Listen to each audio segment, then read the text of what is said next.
जब संसद के द्वार पर पहुंचे थे तो लोकतंत्र के इस मंदिर को और ये देखिए उन्होंने तस्वीरें, बहुत ही माथा टेका ऐतिहासिक था। तस्वीरें हैं प्रीति। आप देखिए कि प्रधानमंत्री नरेंद्र मोदी लोकसभा चैम्बर में प्रवेश कर चुके हैं और जो सांसद वहां पहले पहुंचे हुए थे सभी ने खड़े होकर उनका अभिवादन किया।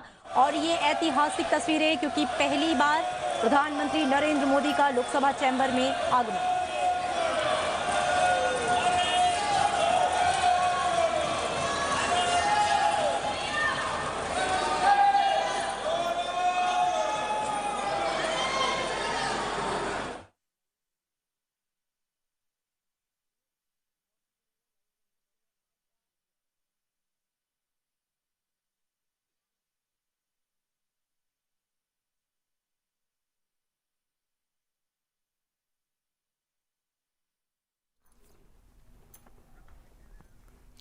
ही थेट दृश्य आहेत नव्या संसदेतली आणि तिथे आता पंतप्रधान नरेंद्र मोदी यांच्या सोबत सर्व मंत्रीगण आणि त्यासोबत सर्व खासदार स्थानापन्न झालेत।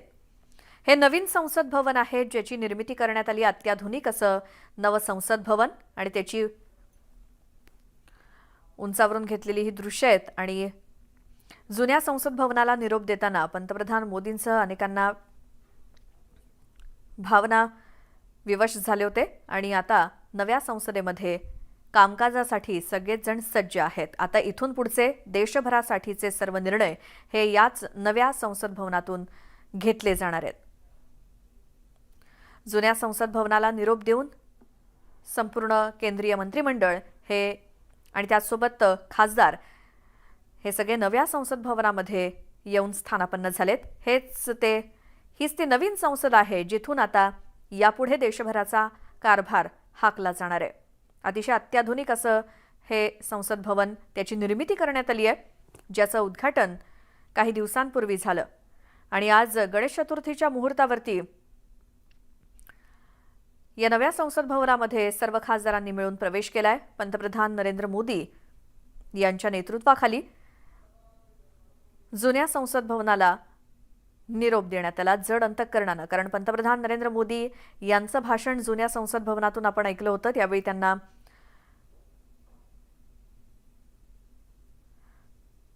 खरं तर अनेक वर्षांपासून अनेक ऐतिहासिक गोष्टींचं साक्षीदार हे जुनं संसद भवन राहिलेलं आहे आणि त्यामुळे या संसद भवनाला या सेंट्रल हॉलला निरोप देताना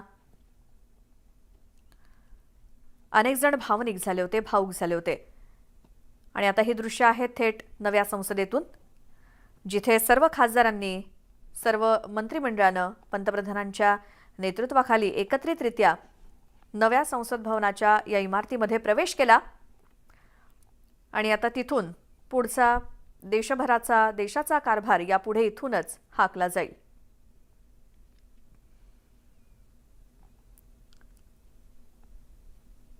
हे दृश्य आहेत नव्या संसद इमारतीतले। आज गणेश चतुर्थीच्या मुहूर्तावरती सर्व खासदार नव्या संसदेतून आता कामकाज पाहतील। कालपासूनच संसदेचं विशेष अधिवेशन सुरू झालंय आणि या विशेष अधिवेशनादरम्यान आजच्या मुहूर्तावरती नव्या संसद भवनामध्ये प्रवेश करण्याचा निर्णय घेण्यात आलाय आणि त्यानुसार यापुढे सर्व कामकाज याच नव्या इमारतीतून चालेल। अतिशय अत्याधुनिक स्वरूपात तयार केलेलं हे संसद भवन आहे आणि आता लोकसभा अध्यक्ष ओम बिर्ला यांचं आगमन झालंय आणि पुढे या विशेष अधिवेशनाला सुरुवात होईल।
माननीय सदस्यगण,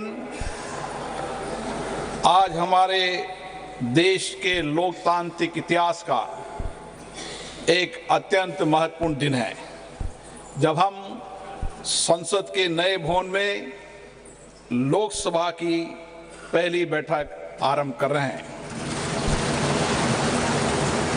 हमारा सौभाग्य है कि हमें संसद के पुराने और नए दोनों भवनों में अपने संसदीय दायित्वों के सम्यक निर्वहन का अवसर मिला। इस ऐतिहासिक अवसर का साक्षी बनने का अवसर हमें मिला है। इस शुभ अवसर पर मैं आप सबको शुभकामनाएं देता हूं, बधाई देता हूं। आज हम सबके लिए शुभ दिन है। मैं सभी को भी गणेश चतुर्थी की भी बहुत बहुत शुभकामनाएं, बधाई देता हूं।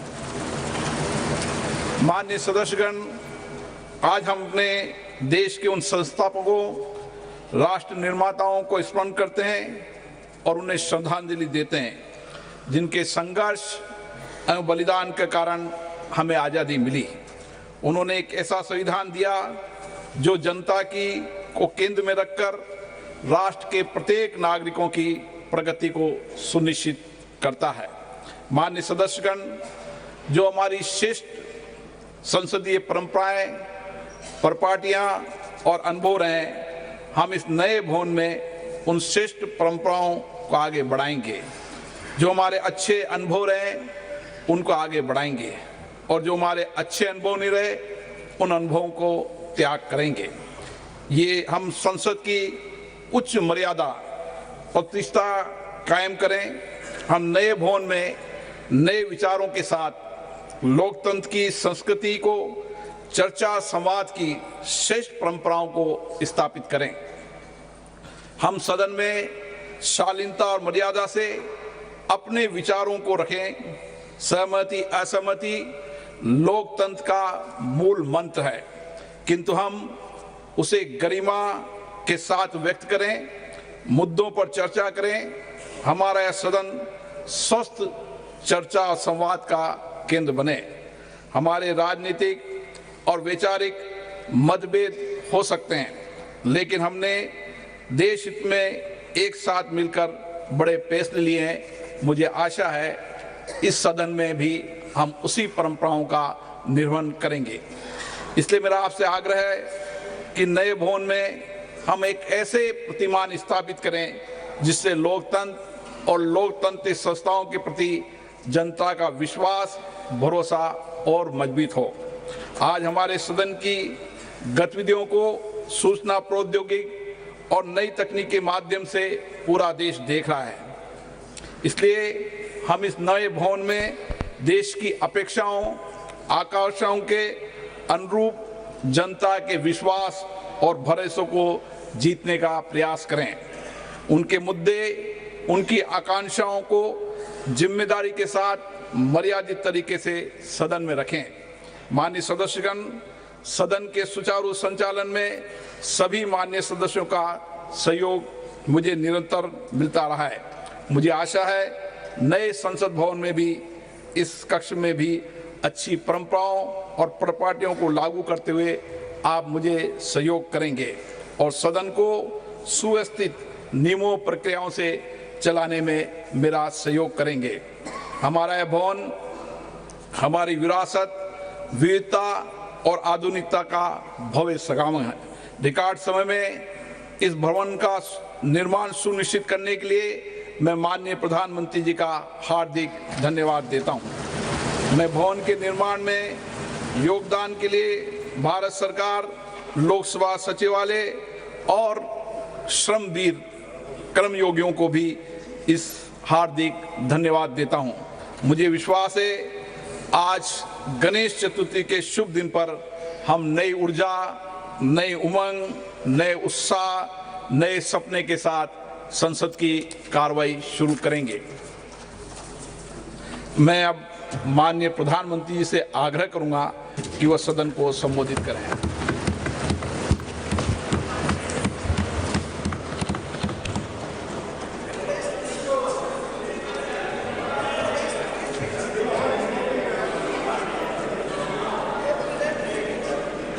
आदरणीय अध्यक्ष जी, नए संसद भवन का ये प्रथम और ऐतिहासिक सत्र है। मैं सभी माननीय सांसदों को और सभी देशवासियों को बहुत बहुत शुभकामनाएं देता हूं। आदरणीय अध्यक्ष जी, आज प्रथम दिवस के प्रथम सत्र में नए सदन में आपने मुझे बात रखने के लिए अवसर दिया है, इसलिए मैं आपका बहुत बहुत आभार व्यक्त करता हूं। इस नए संसद भवन में मैं आप सभी माननीय सांसदों का भी हृदय से स्वागत करता हूं। ये अवसर कई मायनों में अभूतपूर्व है। आजादी के अमृत काल का ये उषा काल है और भारत अनेक सिद्धियों के साथ नए संकल्प लेकर के नए भवन में अपना भविष्य तय करने के लिए आगे बढ़ रहा है। विज्ञान जगत में चंद्रयान 3 की गगनचुंबी सफलता हर देशवासी को गर्व से भर देती। भारत की अध्यक्षता में G20 का असाधारण आयोजन विश्व में इच्छित प्रभाव, इस अर्थ में ये अद्वितीय उपलब्धियां हासिल करने वाला एक अवसर भारत के लिए बना। इसी आलोक में आज आधुनिक भारत और हमारे प्राचीन लोकतंत्र का प्रतीक नए संसद भवन का शुभारंभ हुआ है। सुखद संयोग है कि ये गणेश चतुर्थी का शुभ दिन है।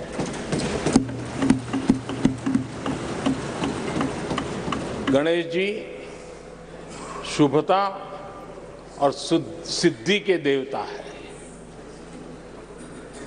गणेश जी विवेक और ज्ञान के भी देवता है। इस पावन दिवस पर हमारा ये शुभारंभ संकल्प से सिद्धि की ओर एक नए विश्वास के साथ यात्रा को आरंभ करने का है। आजादी के अमृत काल में हम जब नए संकल्पों को लेकर के चल रहे हैं, तब अब जब गणेश चतुर्थी का पर्व आज है, तब लोकमान्य तिलक की याद आना बहुत स्वाभाविक है। आजादी के आंदोलन में लोकमान्य तिलक जी ने गणेश उत्सव को एक सार्वजनिक गणेश उत्सव के रूप में प्रस्तावित करके पूरे राष्ट्र में सुराज्य की आहलेख जगाने का माध्यम बनाया था। लोकमान्य तिलक जी ने गणेश पर्व से सुराज्य की संकल्पना को शक्ति दी। उसी प्रकार से आज ये गणेश चतुर्थी का पर्व लोकमान्य तिलक जी ने स्वतंत्र भारत स्वराज्य की बात कही थी। आज हम समृद्ध भारत गणेश चतुर्थी के पावन दिवस पर उसकी प्रेरणा के साथ आगे बढ़ रहे हैं। सभी देशवासियों को इस अवसर पर फिर एक बार मैं बहुत बहुत बधाई देता हूं। आदरणीय अध्यक्ष जी, आज संवत्सरी का भी पर्व है। ये अपने आप में एक अद्भुत परंपरा है। इस दिन को एक प्रकार से क्षमा वाणी का भी पर्व कहते हैं। आज मिच्छामी दुक्कड़म कहने का दिन है। ये पर्व मन से, कर्म से, वचन से अगर जाने अनजाने किसी को भी दुख पहुंचाया है तो उसकी क्षमा याचना का अवसर है। मेरी तरफ से भी पूरी विनम्रता के साथ, पूरे हृदय से आप सभी को, सभी सांसद सदस्यों को और सभी देशवासियों को मिच्छामी दुक्कड़म। आज जब हम एक नई शुरुआत कर रहे हैं तब हमें अतीत की हर कड़वाहट को भुलाकर आगे बढ़ना है। इस स्पिरिट के साथ जब हम यहां से हमारे आचरण से, हमारी वाणी से, हमारे संकल्पों से जो भी करेंगे देश के लिए, राष्ट्र के एक एक नागरिक के लिए वो प्रेरणा का कारण बनना चाहिए और हम सबको इस दायित्व को निभाने के लिए भरसक प्रयास भी करना चाहिए। आदरणीय अध्यक्ष जी, ये भवन नया है, यहां सब कुछ नया है, सारी व्यवस्थाएं नई हैं। यहां तक आपके सब साथियों को भी आपने एक नए रंग रूप के साथ प्रस्तुत किया है।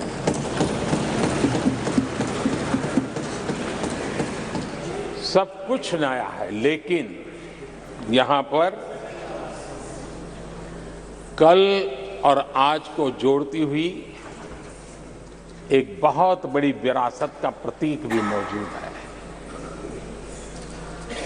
वो नया नहीं है, वो पुराना है और वो आजादी की पहली किरण का स्वयं साक्षी रहा है जो आज अभी हमारे बीच उपस्थित है।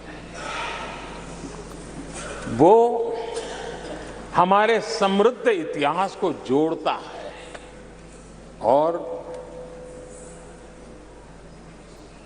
जब आज हम नए सदन में प्रवेश कर रहे हैं, संसदीय लोकतंत्र का जब ये नया गृह प्रवेश हो रहा है तो यहां पर आजादी की पहली किरण का साक्षी जो आने वाली पीढ़ियों को भी प्रेरणा देने वाला है, वैसा पवित्र सेंगोल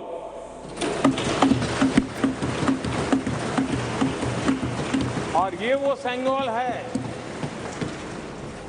जिसको भारत के प्रथम प्रधानमंत्री पंडित नेहरू का स्पर्श हुआ था। ये पंडित नेहरू के हाथों में पूजा विधि कर करके आजादी के पर्व का प्रारंभ हुआ था और इसलिए एक बहुत महत्वपूर्ण अतीत को उसके साथ सेंगोल हमें जोड़ता है।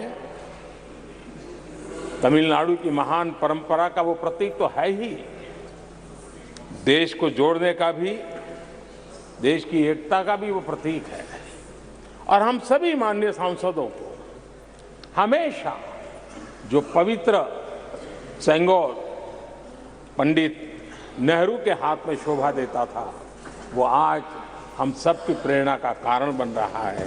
इससे बड़ा गर्व क्या हो सकता है। आदरणीय अध्यक्ष जी,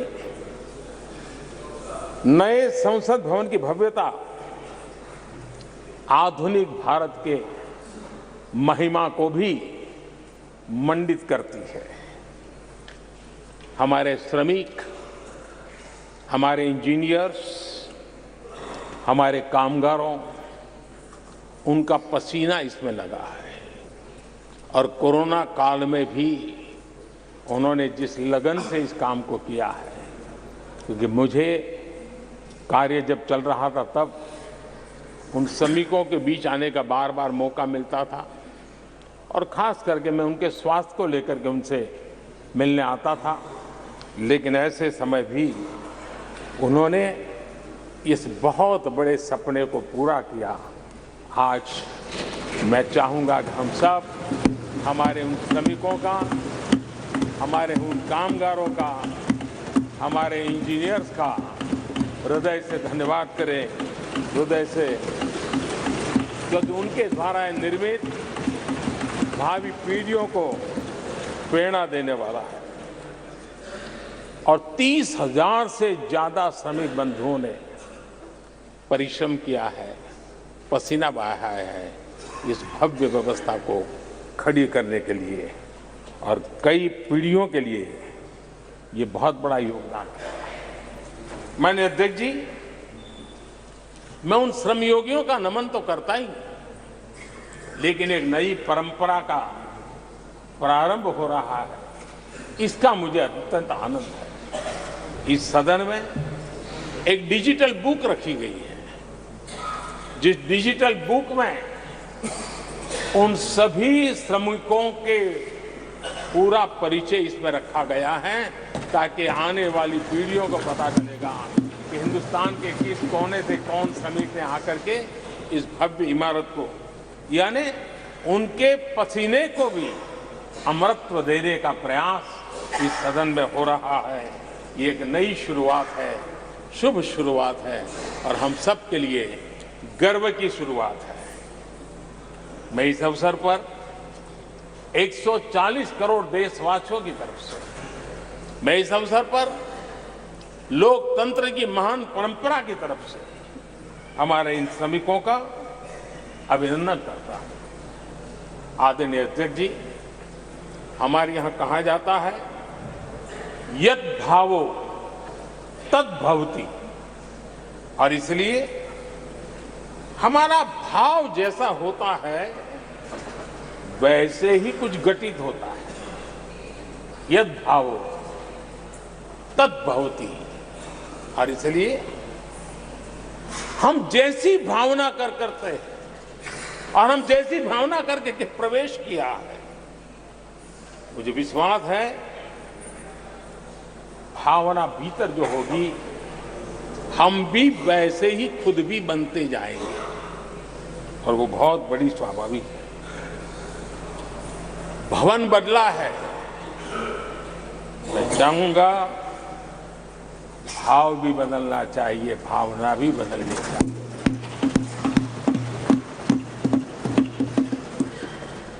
संसद राष्ट्र सेवा का सर्वोच्च स्थान है।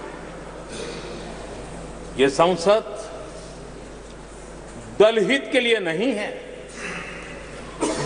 हमारे संविधान निर्माताओं ने इतनी पवित्र संस्था का निर्माण दलहित के लिए नहीं, सिर्फ और सिर्फ देश हित के लिए किया।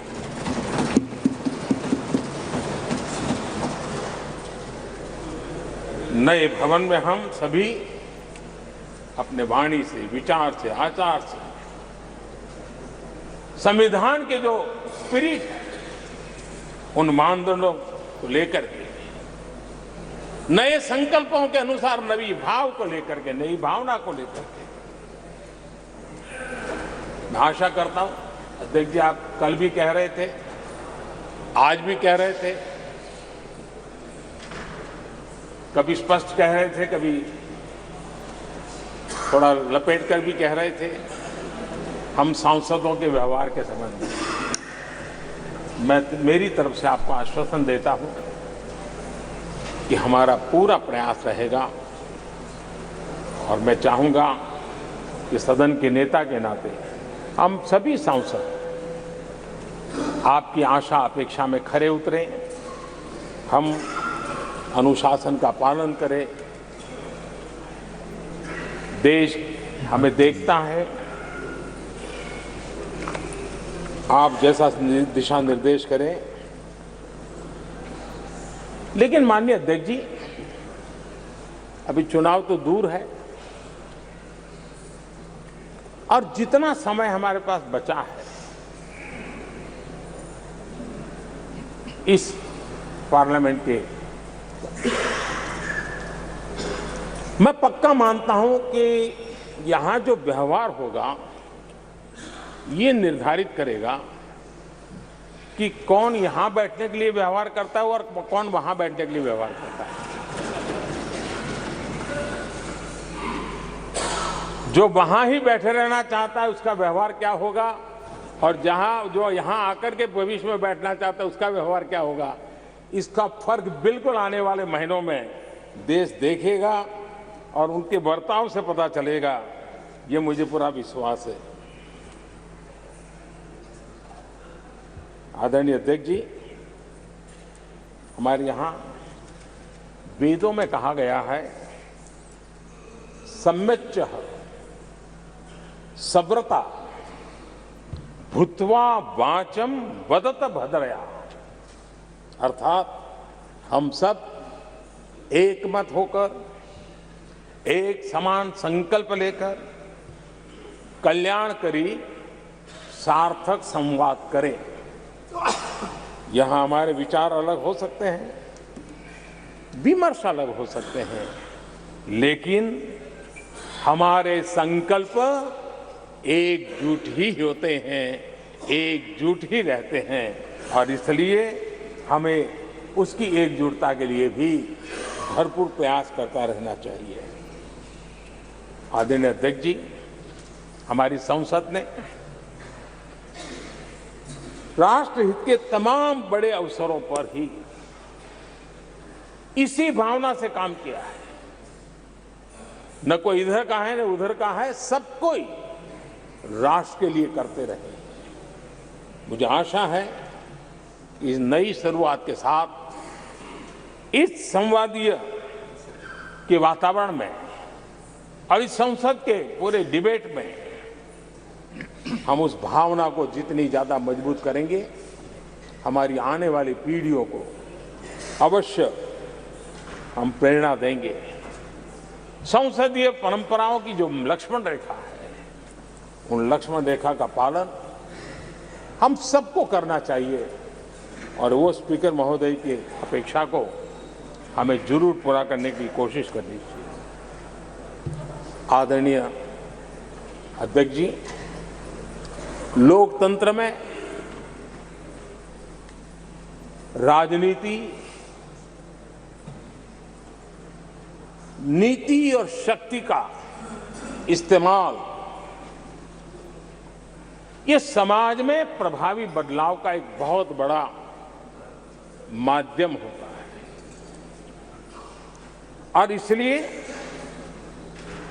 स्पेस हो या स्पोर्ट्स हो, स्टार्टअप्स हो या सेल्फ हेल्प ग्रुप हो, हर क्षेत्र में दुनिया भारतीय महिलाओं की ताकत देख रही है। G20 की अध्यक्षता, विमेन लेड डेवलपमेंट की चर्चा, आज दुनिया इसका स्वागत कर रही है, स्वीकार कर रही है। दुनिया समझ रही है कि सिर्फ महिलाओं के विकास की बात इनफ नहीं है। हमें मानव जाति की विकास यात्रा में उस नए पड़ाव को अगर प्राप्त करना है, राष्ट्र के विकास यात्रा में हमने नई मंजिलों को पाना है, तो यह आवश्यक है कि विमेन लेड डेवलपमेंट को हम बल दें, और G20 में भारत की इस बात को विश्व ने स्वीकार किया है। महिला सशक्तिकरण की हमारी हर योजना ने महिला नेतृत्व करने की दिशा में बहुत सार्थक कदम उठाए हैं।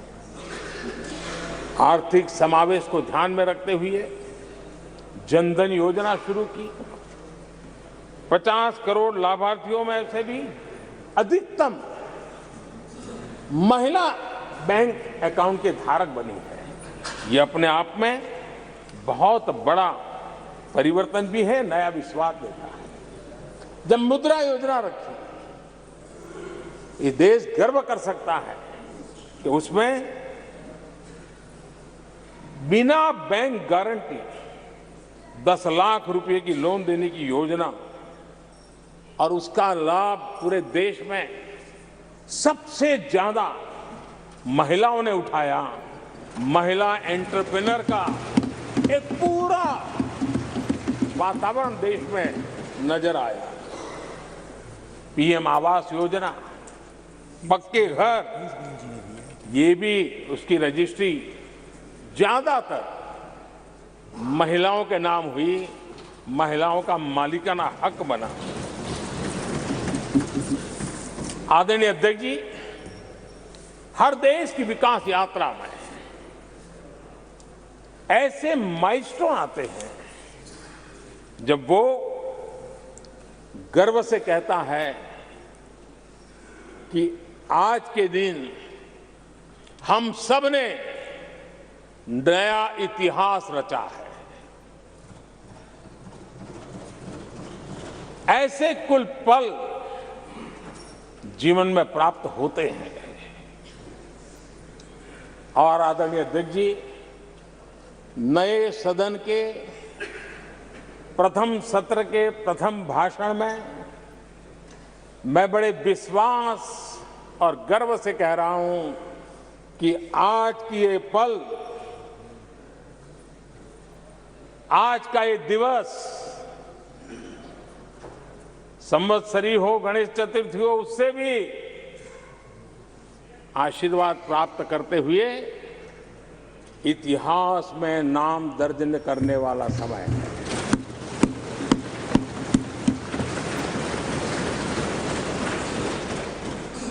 हम सब के लिए पल गर्व की पल है। अनेक वर्षों से महिला आरक्षण के संबंध में बहुत चर्चाएं हुई हैं, बहुत वाद विवाद हुए हैं। महिला आरक्षण को लेकर संसद में पहले भी कुछ प्रयास हुए हैं। 1996 में इससे जुड़ा बिल पहली बार पेश हुआ था। अटल जी के कार्यकाल में कई बार महिला आरक्षण का बिल पेश किया गया, कई बार, लेकिन उसे पार कराने के लिए आंकड़े नहीं जुटा पाए और उसके कारण वो सपना अधूरा रह गया। महिलाओं को अधिकार देने का, महिलाओं की शक्ति का उपयोग करने का वो काम, शायद ईश्वर ने ऐसे कई पवित्र काम के लिए मुझे चुना है।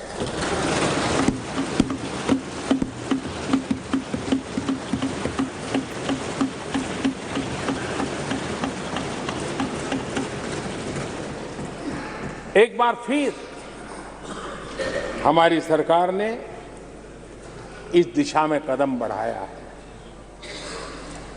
कल ही कैबिनेट में महिला आरक्षण वाला जो विधेयक है उसको मंजूरी दी गई है।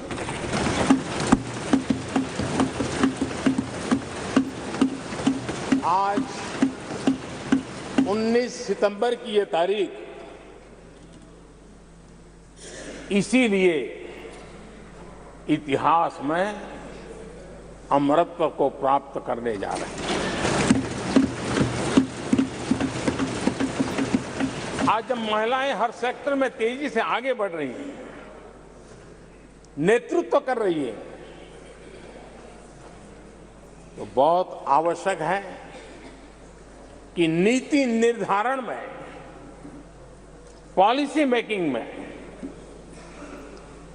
हमारी माताएं, बहनें, हमारी नारी शक्ति अधिकतम योगदान दें, ज्यादा से ज्यादा योगदान दें। योगदान ही नहीं, वे महत्वपूर्ण भूमिका निभाएं। आज इस ऐतिहासिक मौके पर नए संसद भवन में सदन की पहली कार्यवाही के रूप में उस कार्यवाही के अवसर पर देश के इस नए बदलाव का आह्वान किया है और देश की नारी शक्ति के लिए सभी सांसद मिलकर के नए प्रवेश द्वार खोल दें, इसका आरंभ हम इस महत्वपूर्ण निर्णय से करने जा रहे हैं। विमेन लेड डेवलपमेंट के अपने संकल्प को आगे बढ़ाते हुए हमारी सरकार आज एक प्रमुख संविधान संशोधन विधेयक प्रस्तुत कर रही है। इस विधेयक का लक्ष्य लोकसभा और विधानसभाओं में महिलाओं की भागीदारी का विस्तार करने का है। नारी शक्ति बंधन अधिनियम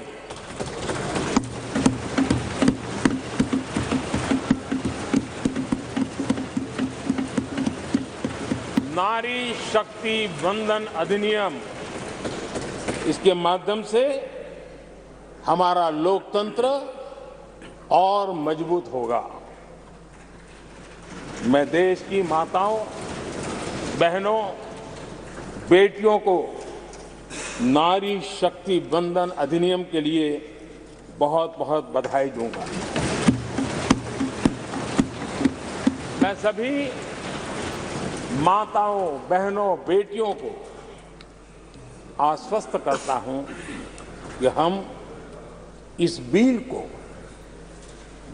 कानून बनाने के लिए संकल्पबद्ध है।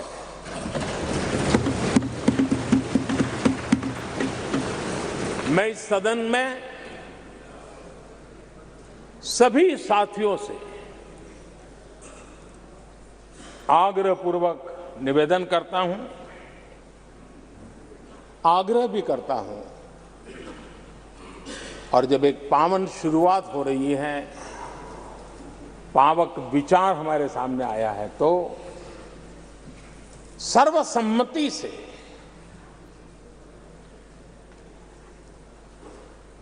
जब ये बिल कानून बनेगा तो उसकी ताकत अनेक गुना बढ़ जाएगी।